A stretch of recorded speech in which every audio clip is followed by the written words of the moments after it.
Hello नमस्कार दोस्तों, बहुत बड़ी खबर आ रही है। एलजेपी चिराग पासवान की एक बहुत बड़ा विकेट गिर गया है। जी हाँ, एलजेपी चिराग पासवान की पार्टी में मौजूदा सांसद, अभी वर्तमान में सांसद हैं खगड़िया से, महबूब अली कैसर। महबूब अली कैसर पिछले लगातार 2 बार से सांसद हैं। चिराग पासवान के करीबी माने जाते थे, परंतु जब चिराग पासवान की पार्टी में टूट हुई थी एलजेपीआर में 2020 इलेक्शन के बाद से, तो एलजेपीआर की तरफ महबूब अली कैसर नहीं बल्कि आरएलजेपी यानी पशुपति कुमार पारस की तरफ महबूब अली कैसर चले गए थे। और पार्टी में उसमें 6 में से 5 सांसद पशुपति कुमार पारस के साथ थे और एक सांसद चिराग पासवान खुद अपने पार्टी के पास, लेकिन उन्होंने लड़ा। और इस बार इलेक्शन में जो हाल हुआ है, उनके चाचा पशुपति कुमार पारस को एक भी सीट नहीं मिला।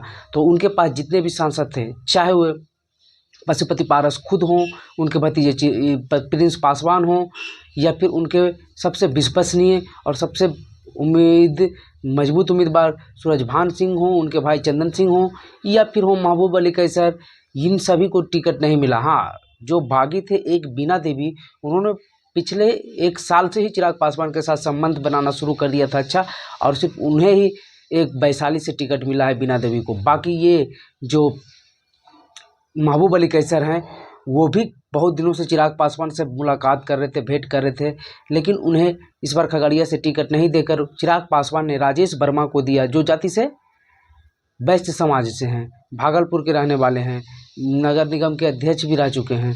तो इस बार जो है चिराग पासवान की पार्टी में जो मौजूदा सांसद खगड़िया से, अभी वर्तमान में महबूब अली कैसर 2 बार सांसद रह चुके, 2014 में और 2019 में। उससे पहले वो मंत्री भी रह चुके हैं और वो कांग्रेस के प्रदेश अध्यक्ष भी रह चुके हैं। लेकिन इस बार जब उन्हें टिकट नहीं दिया गया और पशुपति कुमार पारस को भी एक भी सीट नहीं दी गई, उसके बाद चिराग पासवान से काफ़ी बातें चली, और जब उन्होंने नहीं माना तो उन्होंने पार्टी से आज इस्तीफा दे दिया है। और चिराग पासवान को बहुत बड़ा झटका दिया है, और उन्होंने इस्तीफा देते हुए पार्टी को उन्होंने आरजेडी में ज्वाइन कर लिया है। जी हाँ, उन्होंने अब जो है महमूद अली कैसर, वो अब आरजेडी पार्टी के सदस्य बन गए हैं, और आरजेडी पार्टी में शामिल होते ही जो है चिराग पासवान पर खुलकर बरसे। उन्होंने बोला कि जो पार्टी में टूट हुई थी, पार्टी से गद्दारी हुई थी, बीजेपी से गद्दारी हुई थी एनडीए में रहते हुए, तो वो हम लोग ने नहीं किया था बल्कि चिराग पासवान ने किया था। चिराग पासवान पर गंभीर आरोप लगाए और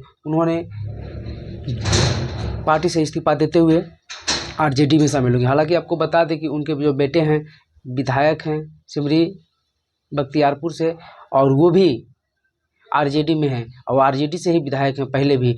और उन पर आरोप भी लगा था जब विधानसभा का बाई इलेक्शन था, वहाँ से मुकेश सहनी और इनके बेटे इलेक्शन लड़ रहे थे, तो इनका आरोप लगा था कि ये अपने बेटे के सहयोग कर रहे हैं, एनडीए में रहते हुए समर्थन कर रहे हैं और अपने बेटों को विधायक बना लिए। लेकिन बाद में जब उन्हें भी टिकट नहीं मिला, चिराग पासवान से भी उम्मीदें ख़त्म हो गई बहुत दिनों से। जब पशुपति कुमार पारस को पता चल गया कि अब इन्हें टिकट नहीं मिलने वाला, तो चिराग पासवान के साथ रहे। लेकिन जब उन्हें भी टिकट नहीं मिला तो उन्होंने पार्टी और एनडीए गठबंधन दोनों छोड़कर अब आरजेडी में शामिल हो गए हैं बेटे के साथ। अब देखने वाली बात होगी आगे क्या होता है। क्यों, और आपको ये भी बता दें कि खगड़िया से आरजेडी ने भी अपना उम्मीदवार यानी इंडिया गठबंधन की ओर से लेफ्ट के उम्मीदवार वहाँ से चुनाव लड़ रहे हैं। तो वहाँ से तो अब महबूब अली कैसर को चुनाव लड़ने की कोई संभावना नहीं है। लेकिन आगे उन्हें क्या बनाया जाता है आरजेडी को, कि आरजेडी के एक बहुत बड़े मुस्लिम नेता भी आरजेडी छोड़कर शामिल हो गए जेडीयू में।